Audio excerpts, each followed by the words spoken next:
En esta noche tenemos como tema el dragón y la bestia. La clase pasada pudimos analizar o comenzar a estudiar y a profundizar los significados o los símbolos que son tan importantes, tan vitales para poder verdaderamente tener una exégesis de la explicación de un pasaje bíblico, por lo que establecimos que hay una rama de la teología que se llama la hermenéutica. Voy a dar un repaso en la clase pasada, y en la hermenéutica nos permite tener principios espirituales o verdades que es importante aplicarlas cuando venimos a estudiar la Biblia. Uno de los principios de la hermenéutica es que un texto fuera del contexto hace un pretexto. O sea, la mayor parte de las sectas que existen alrededor de la Biblia, y lo digo alrededor de la Biblia porque tanto los mormones, los testigos de Jehová, la ciencia cristiana, el unitarismo, etcétera, etcétera, son organizaciones religiosas que usan la Biblia. Pero la característica precisamente de las sectas, o por lo cual quedan clasificadas como sectas, es que de un versículo sacan una doctrina.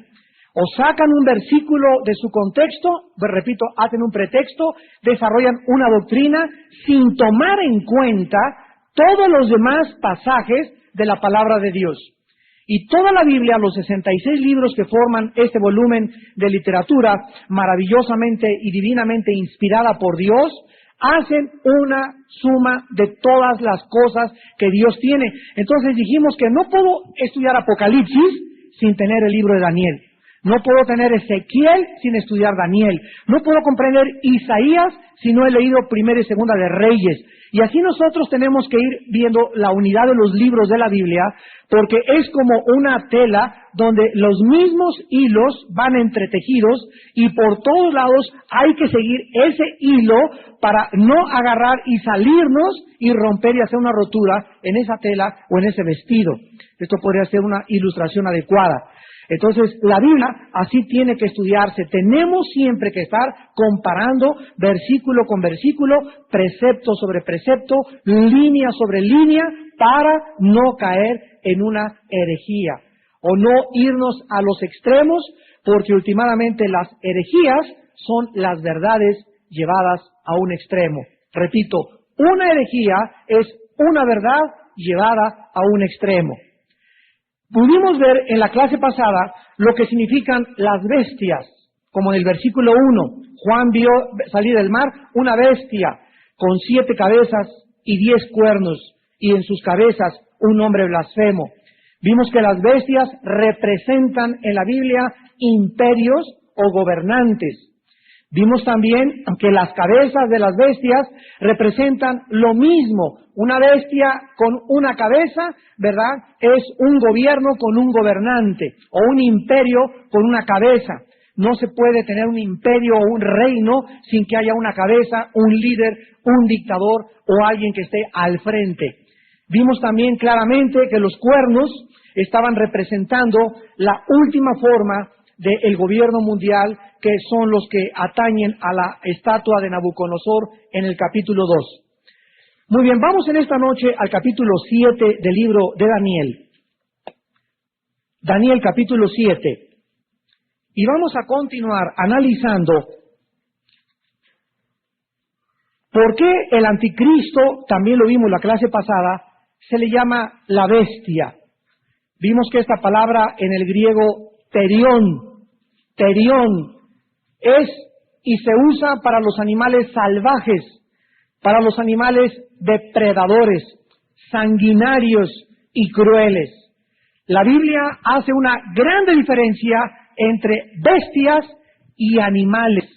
Las bestias en la Biblia son la pantera, el tigre, el león montés, la hiena, etcétera, etcétera, animales no domesticables. Y la Biblia tiene en su clasificación a la vaca, al becerro, a los perros, y así animales mansos que se llaman por naturaleza, que se consideran animales, no bestias. Nosotros usamos la palabra bestia, ¿verdad?, para expresar de una forma lastimera o humillante a una persona que ha hecho alguna barbaridad. Decimos, eres una bestia, ¿verdad? O sea, lo que has hecho es bestial, o sea, es casi comparable con un animal salvaje. Esta es la razón por la cual el Espíritu Santo escogió el término bestia para poder determinar la personalidad del anticristo. Ya vimos también que el anticristo será una persona sin compasión, sin misericordia, deshumanizado, desensibilizado y sin una conciencia, moralmente hablando y espiritualmente. Será un hombre que durante los 3 años de su ministerio o los 42 meses agredirá a Dios, el tabernáculo del cielo y las cosas del cielo y en contra de los santos. Será un hombre que tendrá una campaña de desprestigio contra los judíos y contra los cristianos. Será un hombre que estará continuamente blasfemando el nombre. Ahora muy bien, la última de las bestias que Daniel vio en Daniel capítulo 7, acuérdense ustedes que en Daniel 7 hay otra visión de este profeta hebreo. La primera fue en el capítulo 2 con la estatua de Nabucodonosor que representaba ¿qué cosa? La cabeza que representa Babilonia, la cabeza de oro. Después el brazo y el pecho de plata representa al imperio que siguió a Babilonia, que fueron los medos y los persas. Después el vientre de bronce representa a Grecia con Alejandro el Magno. Las 2 piernas de hierro de la estatua representan el cuarto imperio, que es Roma. Y después desciende el hierro y hay 5 dedos y 5 dedos de barro y de hierro mezclados que representan a los 10 gobiernos que se van a unificar para formar la última forma de imperio mundial, de donde saldrá el anticristo. Entonces, en esta estatua tenemos que va a haber solamente 4 imperios que son Babilonia, medos persas, griegos y los romanos, y el imperio que sigue de Roma. Desde el imperio romano, los dedos de los pies no han surgido en estos últimos 20 siglos, o en estos últimos 2000 años. Ya vimos también que Inglaterra, a finales del siglo XIX, principios del siglo XX, quiso levantarse y casi llega al Medio Oriente, conquistaron la India, estaban en Jerusalén, en Israel, cuando comenzó, antes de comenzar, después de la Segunda Guerra Mundial, lo sacaron en la Liga de las Naciones. Los otomanos turcos también quisieron aprovecharse y ganar territorio. Ganó la Segunda Guerra Mundial Estados Unidos. En el 50 comienza la Guerra Fría entre Estados Unidos y Rusia, la Unión de Repúblicas Socialistas Soviéticas, y durante más de 30, 40 años hasta el 89 se acaba Rusia, y ahorita sigue con el liderazgo preponderante comercial, económico y militar los Estados Unidos de Norteamérica. Entonces parecería, ¿verdad?, ahorita que ante los ojos del mundo que Estados Unidos es realmente el último imperio. Sin embargo, de acuerdo a la Biblia, no lo va a hacer, ni tampoco lo ha sido, ni lo será jamás. Surgirá 10 gobiernos del antiguo imperio romano revivido, de donde saldrá el anticristo. Ahora, en el capítulo 7 de Daniel, él tiene otra visión, donde vimos también en el versículo 2 que vio 4 vientos. Ya vimos que son espíritus, la palabra vientos es roaj, que se tradujo aliento, viento o espíritu, dependiendo del contexto dentro del cual está escrito, que combatían en el gran mar. ¿Cuál es el gran mar? El mar Mediterráneo. ¿De dónde vio Juan salir a la bestia? Del mar Mediterráneo. ¿Por qué? Porque él se encontraba en la isla de Éfeso. Y la isla de Éfeso está enfrente del mar Egeo, que se encuentra a un lado de Grecia, que es precisamente lo que se conoce como el mar Mediterráneo. Entonces, del mar Mediterráneo, de esa área geográfica, el apóstol Juan, estando exiliado en la isla de Patmos, ve surgir a esta bestia con 7 cabezas y 10 cuernos y 10 diademas en los cuernos. Ahora, aquí en el capítulo 7 de Daniel, dice el versículo 3, 4 bestias grandes, diferentes, la una de la otra, subían del mar.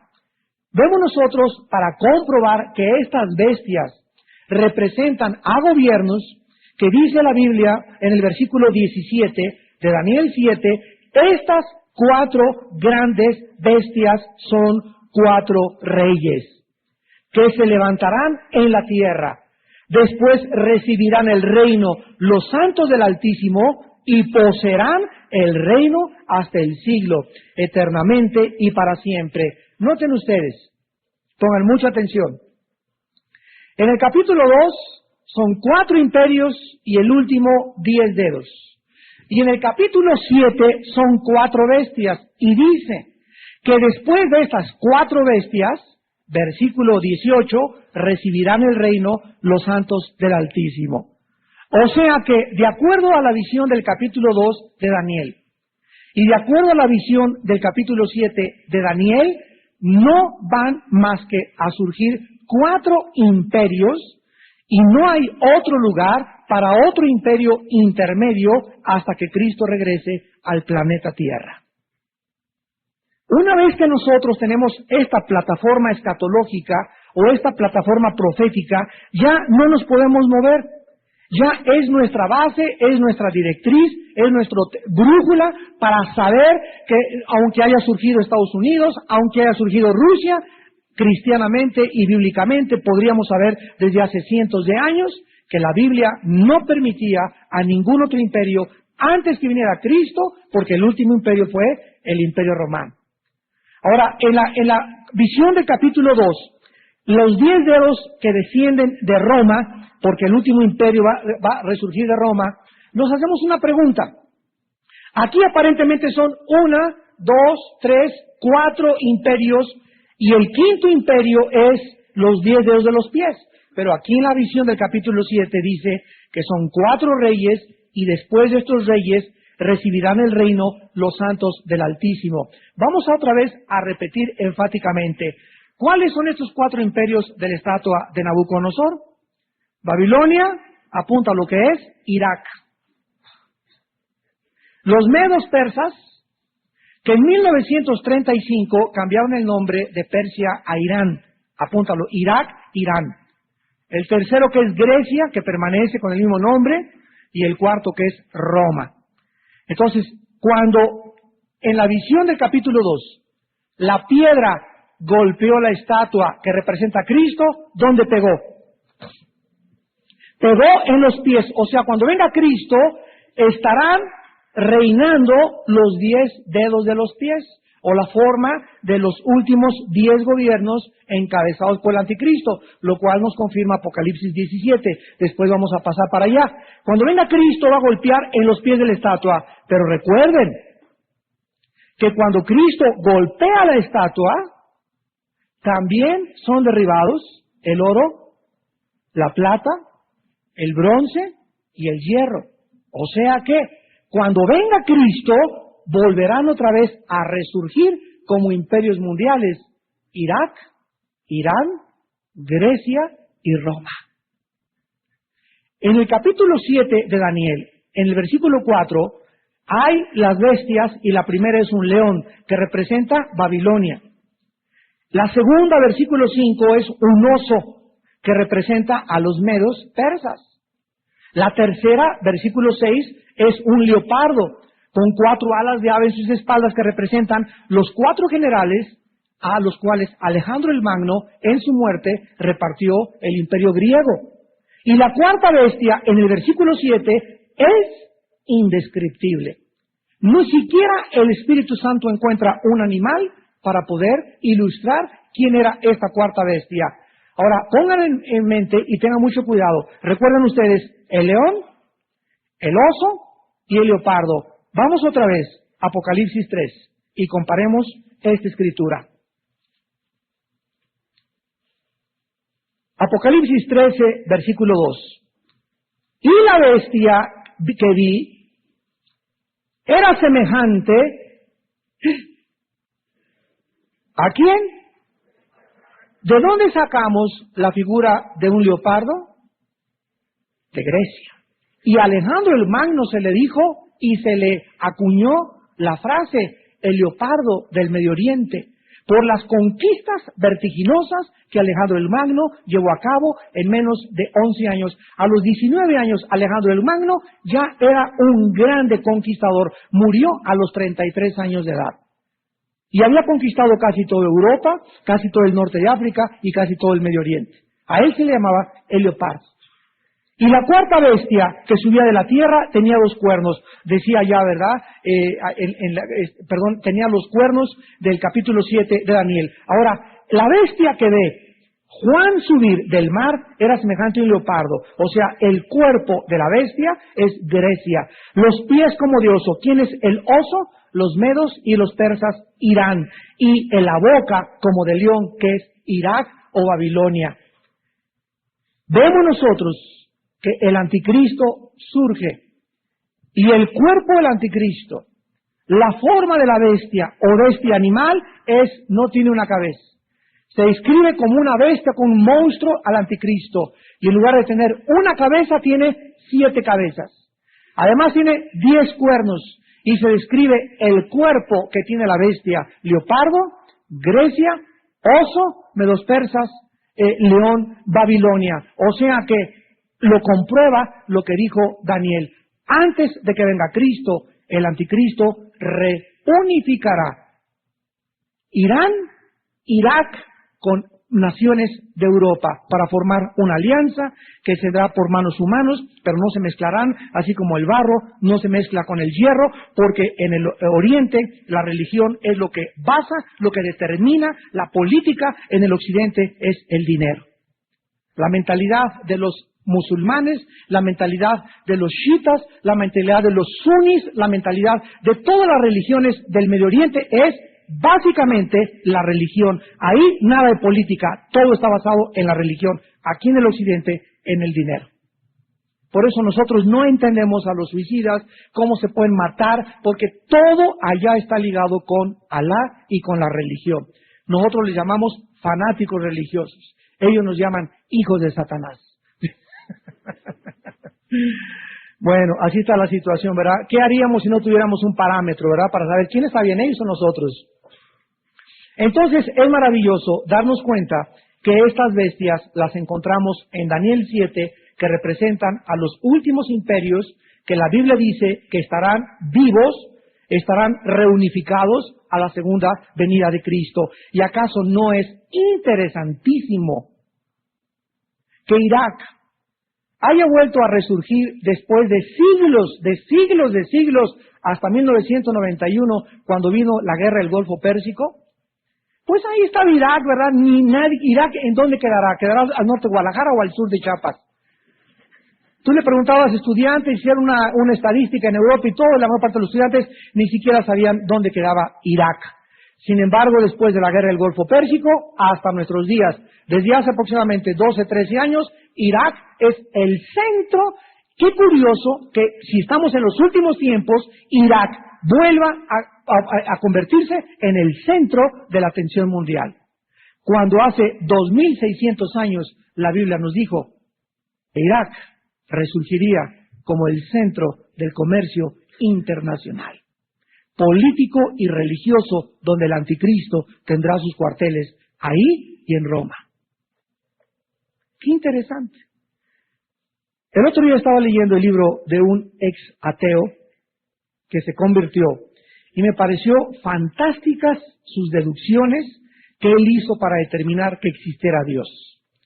Dice, yo era un científico, fíjense ustedes qué precioso, qué forma más elemental y qué línea de lógica tan elemental. Dice este ex ateo, ahora desde luego es cristiano, y se dedica a visitar las universidades de Europa para dar testimonio de por qué es la peor estupidez irracional y la peor abstracción intelectual que existe es el ateísmo. Y él dice así, no hay en el ser humano, ni en la ciencia, ni en ningún campo académico, más que 2 campos.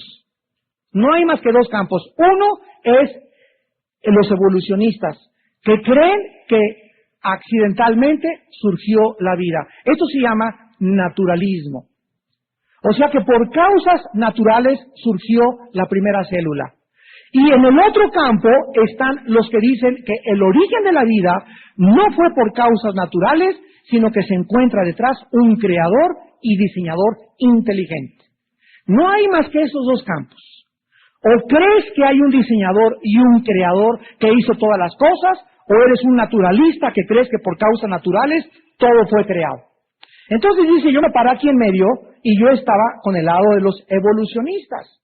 porque yo creía que por causas naturales se creó la primera célula.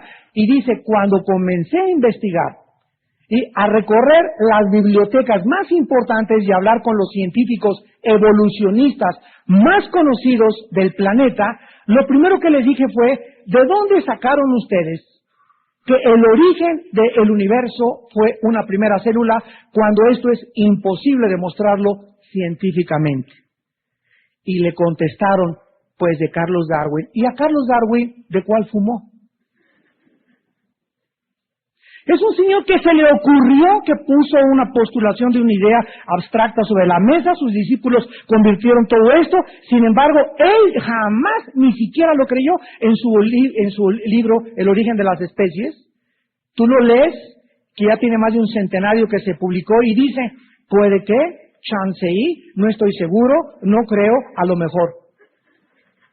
O sea, todas estas frases de ninguna manera se pueden considerar científicas. Y llegas a la Biblia y Dios en el principio, así dijo el Señor. Llegas a la Biblia, todo lo que se dice, nunca encuentras chance y, a lo mejor, no estoy seguro. Llegaban los profetas, así dice el Señor. Palabra de Jehová vino a fulano de tal. En el principio Dios hizo los cielos y la tierra. Dios no trata de demostrar que existe Dios. Dios habla y dice que Dios existe y que Él es el creador del universo. Entonces, este científico, cuando trató de investigar la data, todas las cosas que le podían proporcionar las mentes disque científicas de la evolución, reconoció que científicamente era antidemostrable la evolución. Porque era imposible que un sapo pudiera cruzarse con un ave, o que una foca se cruzara con una jirafa. O que los aminoácidos, que son los ladrillos que forman los músculos de la vida del perro, del gato, han impedido biológicamente una evolución.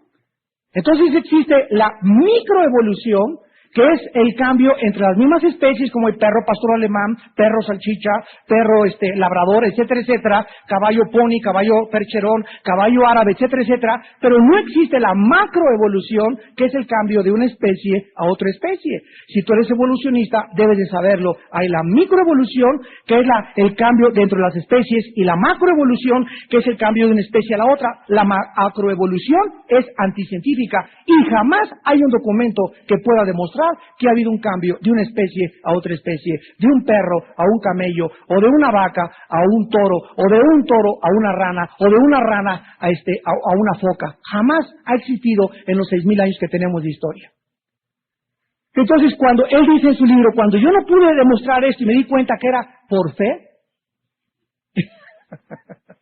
me volví y comencé a preguntarle a los científicos cristianos que me dieran muestras científicas de que Dios existía.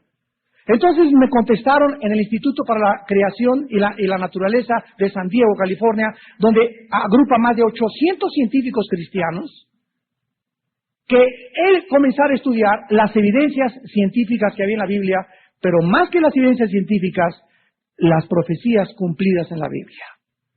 Y esto se llama análisis analítico, análisis legal y análisis temperamental.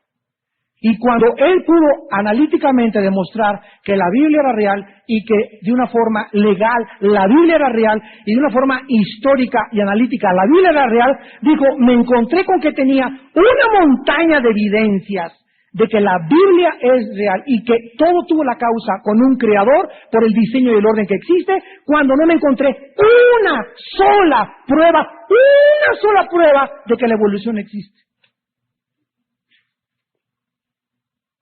Es increíble cuando nosotros venimos a la Biblia, la exactitud. Llegas a la Biblia, Nabucodonosor, rey de tal, los imperios, los reyes, todo es historia, geografía, psicología, antropología, arqueología. No llegas a la Biblia y pues, me parece que, a lo mejor vi por ahí volando a alguien que tenía patas de marciano.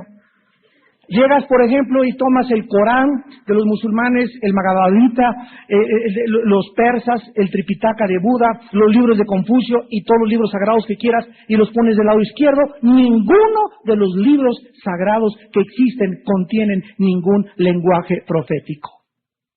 Ninguno.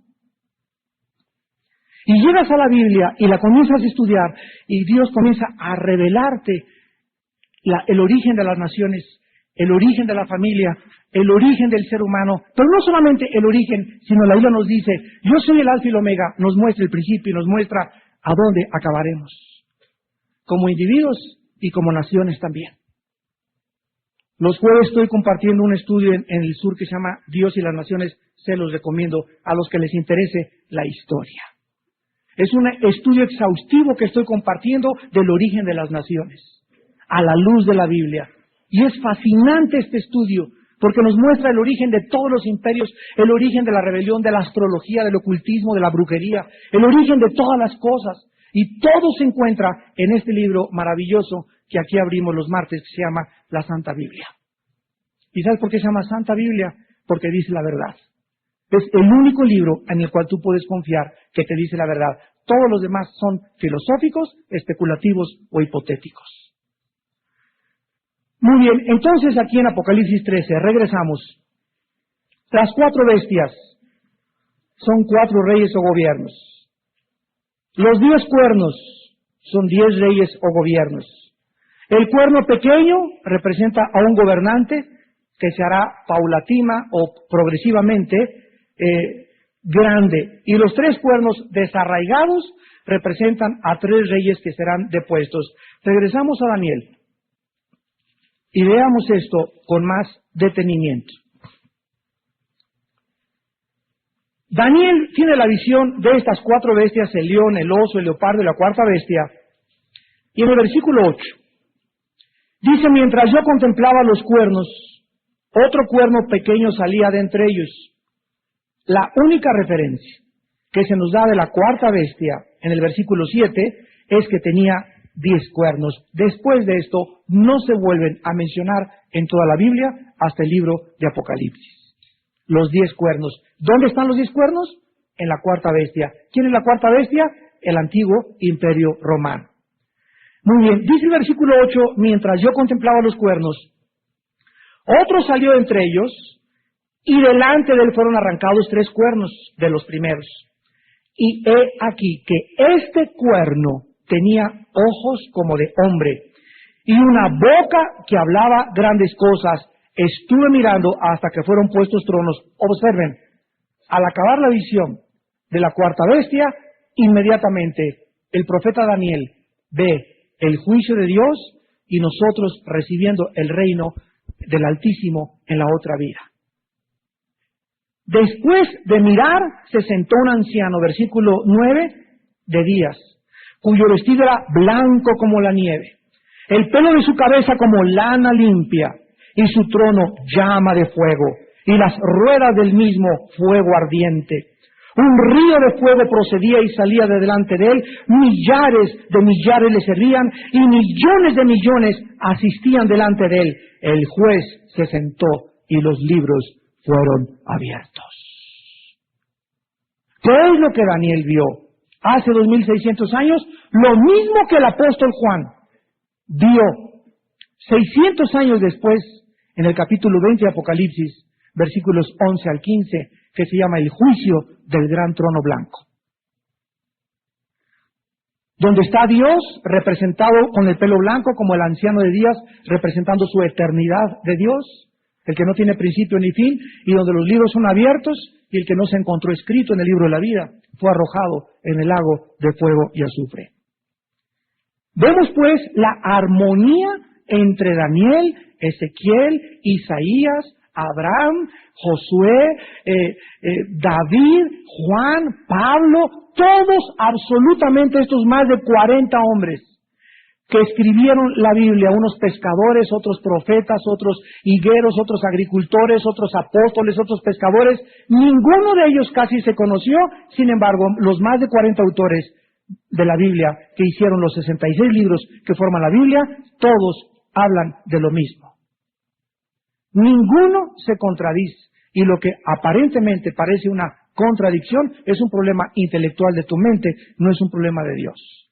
Es tu problema de tu capacidad para entender y tu falta de madurez para poder ampliar y tener sentido a tu intelecto o a tu comprensión las cosas profundas del Espíritu de Dios. Dicen Hebreos que después de ser maestros muchos de ustedes necesitan todavía la lechita. ¿Por qué? Porque el alimento sólido es para los que han alcanzado madurez. Entonces, si no has ido a la escuela y no has pasado el segundo año, ¿cómo quieres comprender las cosas del quinto y del sexto año de primaria? ¿Cómo quieres comprender álgebra cuando no aprendiste las tablas de multiplicar? Y no es que seas bruto, es que te ha faltado desarrollo intelectual y capacidad y diligencia y perseverancia para estudiar. Y así pasa con la Biblia lo mismo. Hay cristianos que tienen 6, 8 años y no se disipulan, no toman estudios, nunca leen la Biblia. A ver, explíqueme la predestinación. ¿Y por qué Dios dice esto? ¿Y por qué si Dios permite la guerra en Irak? ¿Y por qué no le corta la cabeza del caso? ¿Y por qué no acaba con el mal? Quieren ya entender preguntas que van más allá de su capacidad para entender, cuando, aunque se les explicara, no las entenderían. ¿Por qué no las entenderían? Porque es igual si un niño de 3 años me pregunte cómo vienen los niños al mundo, y aunque yo le explique las leyes de la genética y el proceso natural de la fecundación del esperma con el óvulo de la mujer, el niño no, en su capacidad de 3 años, no lo comprendería. Tiene el mismo cerebro que tengo yo, pero no está igual de desarrollado que el mío. Pero ese niño, 5 años más tarde, a los 8 o 9 años de edad, va a entender perfectamente bien el proceso de la fecundación. ¿Por qué? Porque ya tiene desarrollado las neuronas de su cerebro para comprender cosas más amplias. Así es espiritualmente. Las personas que no quieren pagar el precio, no estudian y no leen, después, como no encuentran respuestas, se amargan. No, nadie me contestó. Son puras babosadas, puras tonterías. Y creen que ellos pueden saber más cosas cuando no saben que su problema es y se llama soberbia intelectual. Bueno, regresamos a Daniel 7 y dice la palabra de Dios para explicar después de los 4 imperios el juicio del gran trono blanco, versículo 9. En el versículo 15, se me turbó el espíritu a mí, Daniel, en medio de mi cuerpo, y las visiones de mi cabeza me asombraron. Y con cuánta razón, ¿verdad? Me acerqué a uno de los que asistían y le pregunté la verdad acerca de todo esto, o sea, de ese león, de ese leopardo, de ese oso, de la cuarta bestia, los 10 cuernos, el pequeño cuerno que salió en medio de los 10 cuernos. Nada de esas cosas Daniel entendía, como ahorita en este momento, cuando por primera vez muchos de ustedes escuchan esta explicación. Cuernos, bestias, leones, ¿verdad? Pues parecería el Rey de los Anillos, o alguna cosa así, que si no es la primera película, no le entiendes la tercera. Exactamente así es. Tienes que ver desde el principio para poder comprender el final de cómo se concluye todo el epílogo de todas las cosas. Entonces vamos a ver la explicación en el versículo 17. Otra vez, es el Espíritu Santo el que nos interpreta la Biblia. Estas 4 grandes bestias son 4 reyes. Se levantarán en la tierra, después recibirán el reino los santos del Altísimo, y poseerán el reino hasta el siglo, eternamente y para siempre. ¿Por qué habla de 4 bestias? Cuando los dedos de los pies parecería que fuera el quinto imperio. ¿No es verdad? ¿Por qué? Porque el imperio romano, la cuarta bestia, nunca ha dejado de existir. Terminó en el año 350 después de Cristo con Constantino, el último emperador romano. Terminó el imperio romano políticamente, pero continuó perpetuándose religiosamente. Y se convirtió en el estado más rico y poderoso de Europa por más de 17 siglos. No ha dejado de gobernar. Ya no políticamente, ahora en otro ámbito que es la religión. Por eso habla de 4 bestias nada más, porque los 10 dedos surgirán de el antiguo imperio romano revivido. Y el anticristo surgirá, ¿de dónde? ¿De México? No. ¿De Argentina? Tampoco. ¿De Brasil? Tampoco. ¿De Australia? Tampoco. ¿Los países escandinavos? Tampoco. El anticristo, de acuerdo a la Biblia, surgirá de alguno de los países que formaron el antiguo imperio romano. ¿Y qué países formaron el antiguo imperio romano, representado por las 2 piernas? Casi toda Europa, hasta llegar al río Rin en Inglaterra, casi todo el norte de África, y gobernó Irak, Irán e Israel. y parte de lo que actualmente se conoce como Saudi Arabia. Entonces, de esa zona, de acuerdo a la Biblia, el anticristo surgirá. Y eso lo vamos a ver en la próxima clase. Bueno, entonces, dice la Biblia en el versículo 19, que entonces Daniel tuvo deseo de saber la verdad acerca de qué bestia. ¿Perdón? De la cuarta bestia, que es el Imperio Romano, que era tan diferente de las otras, espantosa en grande manera, versículo 20, asimismo acerca de los 10 cuernos que tenía en su cabeza y del otro que le había salido, delante del cual habían caído 3, y este mismo cuerno tenía ojos y boca, que hablaba grandes cosas y parecía más grande que sus compañeros, y veía yo que este cuerno hacía guerra contra los santos y los vencía. Lo vamos después a comparar con Apocalipsis 13, donde la Biblia dice que al anticristo se le dio el poder de vencer a los santos. Pero la Biblia dice que somos más que vencedores, hermano. El anticristo va a vencer a los santos físicamente, porque mayor es el que está entre nosotros que el que está en el mundo. Los santos que fueron vencidos en el Coliseo romano no fueron vencidos por Roma, fueron mártires, y ellos fueron más que vencedores porque menospreciaron sus vidas hasta la muerte.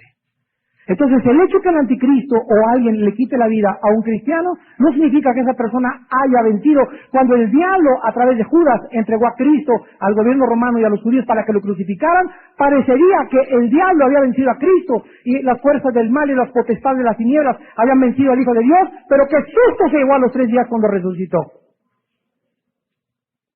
Dice en 1 Corintios 2 que si los príncipes de este siglo hubieran sabido la sabiduría de Dios, nunca hubieran crucificado al Rey de Gloria. Entonces lo que aparece como lo débil es la sabiduría de Dios, porque lo necio de Dios escogió Dios para avergonzar a los fuertes. Y lo débil del mundo escogió Dios para avergonzar a los poderosos. Y lo vil y lo menospreciado escogió Dios para deshacer lo que es y lo que no es, a fin de que nadie se jacte en su presencia. Entonces, dice el versículo 23 de Daniel 7, la explicación, síganme con mucho cuidado. Dijo así: la cuarta bestia será un cuarto reino en la tierra. Por eso sabemos que las bestias están simbolizando a la estatua de Nabucodonosor. En el capítulo 2 simbolizaba la cabeza de oro, Babilonia, el pecho y los brazos de plata, los medos persas, el vientre de bronce, Grecia, y las piernas de hierro, Roma. Y vimos que en la estatua no hay más que 4 imperios más los 10 dedos, que es cuando la roca viene, pega contra los dedos de la estatua y se derrumban todos estos poderes gentiles que representan a los imperios mundiales gobernados por Satanás. Entonces aquí en Daniel 7 dice la cuarta bestia, o sea, el imperio romano es la cuarta bestia y será diferente a todos los reinos. Devorará, trillará y despedazará. Despedazará. Y los 10 cuernos significan que de aquel reino, ¿de cuál reino? Del imperio romano, de la cuarta bestia. Los 10 cuernos significan que de aquel reino se levantarán 10 reyes. ¿Por qué el anticristo se retrata o está simbolizado en Apocalipsis 13 como una bestia con 7 cabezas y 10 cuernos? Porque esos 10 cuernos representan el último gobierno que el anticristo manipulará. Y aquí lo dice, estos 10 cuernos significan que de aquel reino, sea del imperio romano, de la cuarta bestia, de las piernas que representan a Roma, de ahí van a salir 10 naciones, 10 gobiernos, 10 reyes. Y tras ellos, versículo 24, se levantará otro, el cual será diferente de los primeros, y a 3 reyes derribará. Escuchen. Esta escritura nos da una pauta para que nosotros no especulemos nunca de quién es el anticristo. Que si fue el Papa, que si fue Mussolini, que si fue Hitler, que si fue Alejandro el Magno, que si fue Nerón, que si fue esto, que etcétera, etcétera, que le dicen chupacabras aquí en México. Todo argumento, cualquier comparación, que si Saddam Hussein, etcétera, etcétera, la Biblia nos dice claramente que hasta que no veamos en el periódico, en la televisión, en las últimas noticias, que se levantan 5 reinos de Europa o 5 naciones, y que hacen una alianza con naciones del Medio Oriente y forman un bloque de 10 naciones, no podemos asegurar quién es el anticristo.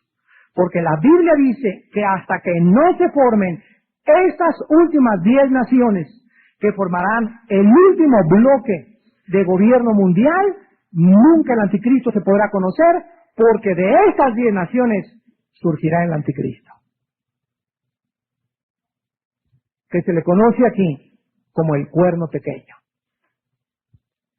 Y tras ellos, versículo 24, se levantará otro. Circula ahí en tu Biblia otro con rojo si quieres, porque ese otro es el anticristo, el cual será diferente de los primeros y a 3 reyes derribará. A ver, van 10 naciones. El anticristo surge de entre estos 10 naciones y derriba quedan, si leemos Apocalipsis 7, córrale. No se pueden perder esto. Si no, se nos va el hilo. Esto es precioso. El Espíritu Santo en Apocalipsis 17 está explicando quiénes son las 7 cabezas que estamos estudiando en Apocalipsis 13. Apocalipsis 17, está fácil de encontrarlo. Dice el versículo 9, esto para la mente que tenga sabiduría. Las 7 cabezas son 7 montes, sobre las cuales se sienta la mujer, y son 7 reyes. La interpretación de estas 7 cabezas es doble. Se llaman doble exposición escatológica de una misma profecía. Lo voy a explicar después. O sea, una profecía puede tener 2 significados. Aquí las 7 cabezas representan al mismo tiempo una ciudad que está sentada sobre 7 montes y al mismo tiempo representan 7 reyes o 7 gobernantes. Y vamos a ver esos 7 gobernantes después. Y son 7 reyes. Escuchen, 5 de ellos han caído. O sea, cuando Juan escribió esto, 5 de estos imperios o 5 de estos gobernantes ya habían caído. Uno que era Roma. Cuando Juan escribió Apocalipsis, estaba escribiendo bajo el imperio romano. Y el otro aún no ha venido. Este es el sexto. Y cuando venga es necesario que dure ver el tiempo. La bestia que era y no es también. No oigo. En Daniel tumba 3 reyes. ¿Y quedan? Y la bestia es.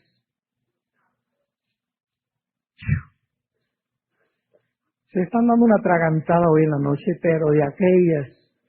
Hasta Juan Dios se va a aparecer en la noche. Regresamos a Daniel. Vamos a acabar con Daniel. Hasta cuernos vas a ver hoy en la noche. Pesadillas. Muy bien.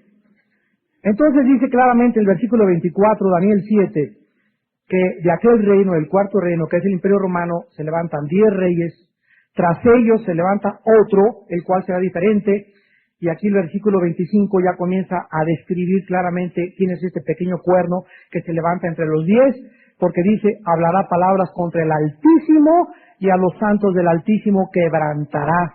Y pensará en cambiar los tiempos y la ley, y serán entregados en su mano hasta tiempo y tiempos y medio tiempo. Eso significa 42 meses o 3 años y medio, que es la cantidad del tiempo otorgada, delegada como autoridad por Dios al anticristo en el libro de Apocalipsis. El anticristo solo tiene 3 años y medio, que es tiempo, tiempos y la mitad de un tiempo para gobernar y hacer todo lo que él quiera. Y a los 3 años y medio se acabó. Ni un segundo, ni un minuto más, ni uno después, ni uno antes. Vemos el control soberano y total de Dios en todas las cosas que están pasando. Dios permite todos los sucesos y todos los eventos, y la razón por la cual Dios permite estas cosas es otro boleto. Compren la serie Dios y la existencia del mal. Es una serie que vi allá en el sur, se llama Dios y la existencia del mal.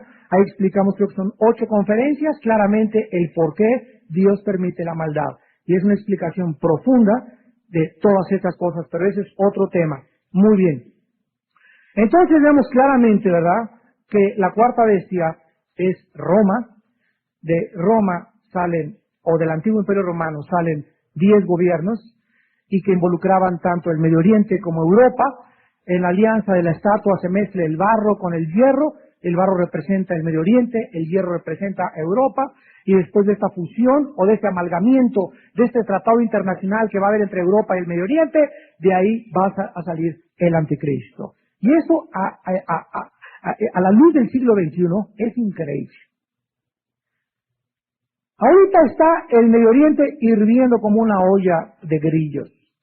No se paran los problemas en Israel, los ataques de los suicidas, no hay pactos de paz, no hay vistas para otro tratado entre palestinos, no van a aceptar los terrenos que Israel les ha dado, va a seguir el conflicto en Medio Oriente. La situación en Irak cada vez se agrava más y más y más. Es increíble que ahí precisamente, donde la Biblia hace cientos de años profetizó que iba a ser la Tercera Guerra Mundial, es donde se encuentra el más grande hervidero de grillos del mundo entero. Ahí es la olla donde va a explotar, de acuerdo a la Biblia, la guerra del Armagedón, la Tercera Guerra Mundial. Ahí tendrá lugar el fin de la civilización, y ahí, en Irak, fue donde tuvo su inicio la civilización también. Ahí estaba el jardín del Edén. Preciosa Biblia, qué barbaridad, yo emociono. Porque todas estas verdades y todas estas cosas, ¿verdad? Como dice la Biblia, haciendo pedazos y refutando argumentos y toda altivez que se levanta contra el conocimiento de Dios. ¿Quién puede arguir contra estas verdades? El que esté buscando evidencias están delante de tus ojos. Lo que necesitas es buscarlas nada más. Como decía ese ateo en su libro, cuando me enfrenté con un cristiano y le dije, oye, tu Dios, a ver que la Biblia que son puros choros, que son puras mentiras, ¿no es cierto? Y le contestó el cristiano, es que no has buscado. Ponte a buscar. Si realmente crees que no existe Dios, ponte a buscar las evidencias de que sí existe. Porque eso es lo que se llama una persona honesta intelectualmente. Una persona honesta intelectualmente dice, no existe Dios, y concluyo que no existe Dios. ¿Y dónde lo buscaste? Por mi pueblo. ¿Sabes una cosa? Si alguien viene y me dice, no existe Dios, lo primero que le pregunto, ¿dónde lo buscaste? Pues, ¿dónde lo buscaste? Pues me dijo el maestro, y el maestro de mi escuela le dijo al maestro, y el maestro le dijo, ay, por eso eres ateo, de conveniencia, o de oídas. Es que si existiera Dios no habría tanto sufrimiento. Tú tienes un problema intelectual que te impide racionalmente entender que por un problema de sufrimiento no existe Dios. ¿No crees que sería más honesto mejor preguntar, Padre, si existes, oh Dios, si existes, explícame por qué existe el sufrimiento, y no concluir que porque no puedes explicar el sufrimiento, concluir que no existe Dios? Eso es una deshonestidad intelectual y filosófica. Y esto me encanta demostrárselos a los estudiantes a nivel universitario. Ellos más que nunca deben de ser honestos para buscar evidencias. Busca, dice la Biblia, y encontrarás. Toca y se te abrirá. ¿Por qué? Porque al que busca, encuentra, y al que toca, se le abre. Pero si concluyes equivocadamente por tu soberbia y llegas a una conclusión en la que ni siquiera te has molestado en buscar ni en escudriñar, eres una persona deshonesta intelectualmente. Y eso no se vale para poder clasificarnos como seres humanos. Dios nos dio esta materia gris para que la usásemos, para que la desarrollásemos, para que inquiriésemos, para que investiguemos, para que podamos escudriñar y para que podamos profundizar en todas las áreas de la vida hasta donde querramos llegar, porque es ilimitada la capacidad pensante que Dios nos dio, ilimitada. No nos imaginemos cuánto podemos desarrollar lo que tenemos aquí en la tatema. Y finalmente, regresamos a Apocalipsis y dice la Biblia que esta bestia, que era semejante a un leopardo, oso y león, el dragón, le dio su poder, su trono y grande autoridad. Esta frase nos revela, para terminar, el origen de la capacidad, de la autoridad, de la sabiduría y de la inteligencia sobrenatural que el anticristo recibirá. Detrás de este hombre se encuentra ni más ni menos que el rey de las tinieblas, el príncipe de la potestad del aire, el dragón, la serpiente antigua llamada Satanás. La Biblia nos muestra que detrás de muchos hombres que ya ahorita están en el escenario mundial y están haciendo milagros, y aparecen cosas y desaparecen cosas, y hacen que se doblen cucharitas, y hacen que se paren los relojes, ovnis, fenómenos que suceden, que aparezcan imágenes de personas en puertas o de vírgenes, que a una estatua le comience a salir sangre, que una persona tenga estigmas de sangre aquí grabados y que no sepa nadie científicamente cómo los puede tener.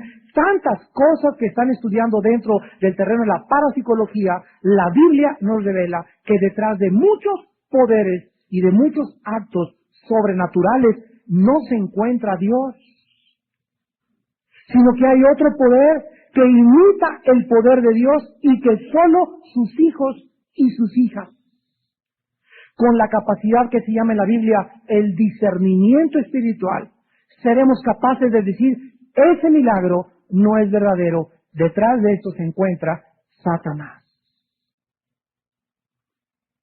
Una vez me preguntaron en la Universidad de Villahermosa, oiga, los ovnis, usted no puede negar, así me dijeron, no, usted no puede negar que hay fotos y videos de los ovnis. Yo no niego nada, les dije.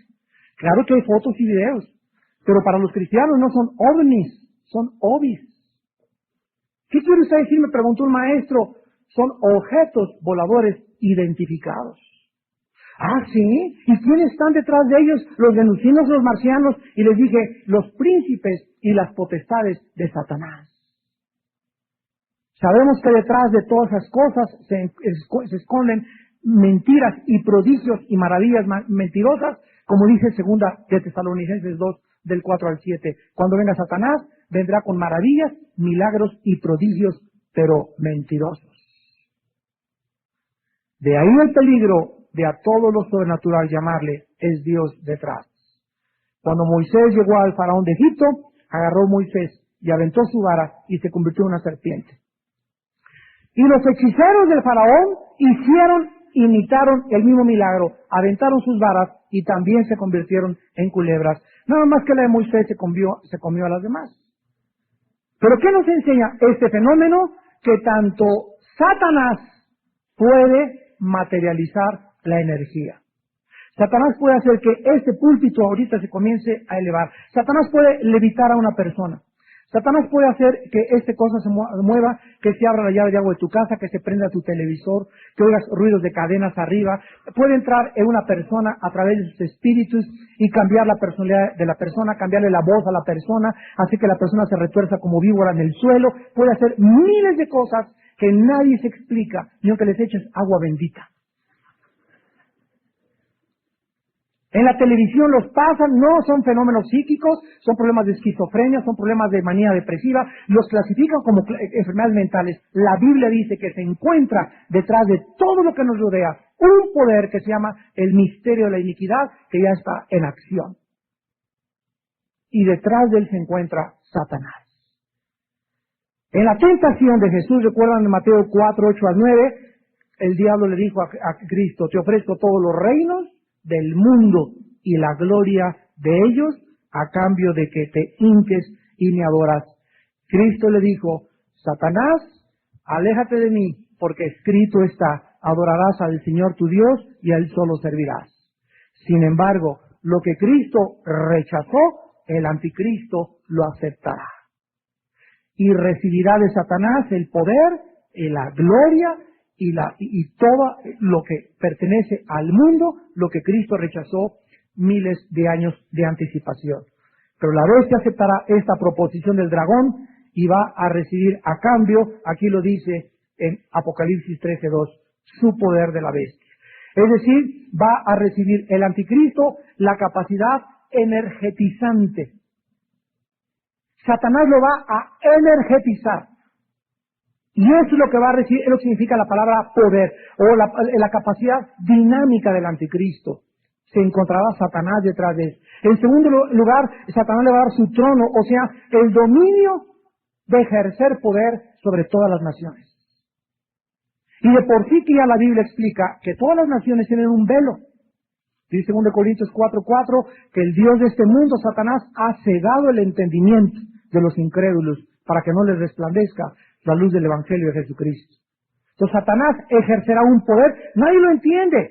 ¿Qué es el que ejerció Hitler? Dicen los historiadores que Hitler se paraba y tenía una mirada, con su bigotito y todo, ¿verdad? Como se peinaba, y cuando él hablaba, la gente quedaba como hipnotizada, pero quedaba como atrapada, porque en ese momento nadie lo puede físicamente o empíricamente describir, pero espiritualmente eran millones de demonios los que salían de Hitler y hacían que capturara las mentes de 85 millones de alemanes.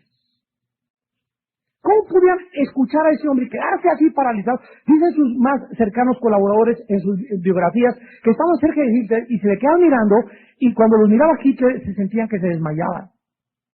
Que era una cosa magnética, diabólica, tan poderosa de este hombre, que energetizaba a la gente y la convenció que iba a durar 1000 años el Tercer Reich. Imagínate, si yo escucho ahorita una persona que dice, un gobernante, les prometo 1000 años, oye, ¿de cuál fumó? ¿Quién le va a creer? Sin embargo, 85 millones, y no estoy hablando de indígenas, estoy hablando de licenciados, abogados, físicos, matemáticos, astrofísicos, 85 alemanes preparados, profesionistas, que creyeron el magnetismo diabólico de este hombre. Y si ya sucedió hace más de 50 años, ¿por qué nos sorprendemos que este fenómeno se va a volver a repetir en la historia? En Roma, ¿qué hicieron los césares? Hínquense que soy Dios, y la gente se inclinaba y creían que eran dioses. En el Japón, hasta el último emperador, todo el mundo creía que el emperador es Dios. ¿Por qué nos sorprendemos? Y finalmente, Él le dará grande autoridad. Dice Apocalipsis 13:2. O sea, el poder de controlar las masas. Repito, como lo hizo Hitler. Y otros líderes políticos. ¿No han ustedes hablar del líder Charles Manson en California? Que trae una suástica que en 1900, fue en los 60, cuando mató a Sharon Tate, la esposa de un gran director de cine que se llama Roman Polanski, que hizo la película El bebé de Rosemary, y otras películas así diabólicas. Bueno, su esposa estaba embarazada, llegó Charles Manson y tenía su grupo como 3 o 4 o 5 o 6 muchachas, y todas hipnotizadas, con todas tenían relaciones sexuales, todas le rendían culto y todos le obedecían, y nadie entendía por qué, cómo podían aceptar que un hombre estuviera con todas esas. Aquí acabamos de tener otro fenómeno en México, ¿verdad? De esta persona que llevó a todas esas chamaquitas y que lo encerraron en Brasil, y todas con él, hijos con todas. ¿Por qué no le decían, oye, te metes conmigo? ¿Por qué? Yo demando que sea fiel, somos celosos como mujeres. ¿Cómo pueden aceptar 4 o 5 mujeres tener el mismo amante, vivir en el mismo cuarto y viajar con la misma persona? Poderes satánicos. Energía que nadie puede comprender, que controlan a las mujeres. Un hombre puede, como Charles Manson, como esta persona que les hablo, como David Koresh, como Jim Jones, que se llevó a 1 millón a la Guyana y les dijo que él era Dios y que rompieran la Biblia, y a todos los acabó haciendo que cometieran suicidio en 1978. Tenemos la historia y el ejemplo de grandes personas que han cautivado, se han apoderado de las mentes y las han doblegado y las han obligado a hacer lo que ellos quieren. El anticristo lo hará a nivel mundial. Y los únicos que podrán evadir este poder satánico serán aquellos que le entraron y le entregaron su vida al Hijo de Dios. Jesús dijo, el día que tú conozcas la verdad te hará libre. Y en esta noche muchos de ustedes, y también a través de la televisión, están siendo libres por conocer la verdad. Estás escuchando cosas que nunca te imaginaste que existieran, pero que existen en la Biblia, en la palabra de Dios. Y si tú invitas a Cristo en este momento a tu corazón como tu Señor y como tu Salvador, tú serás libre. ¿Libre de qué? Del pecado, libre de las mentiras, libre de los falsos milagros, libre de los engaños que están cegando al mundo entero. Porque solo Jesús dijo que Él era el camino, la verdad y la vida. Oremos. Señor, en esta noche te damos gracias por nuestra libertad, que a tu Hijo Jesucristo le costó su vida en una cruz.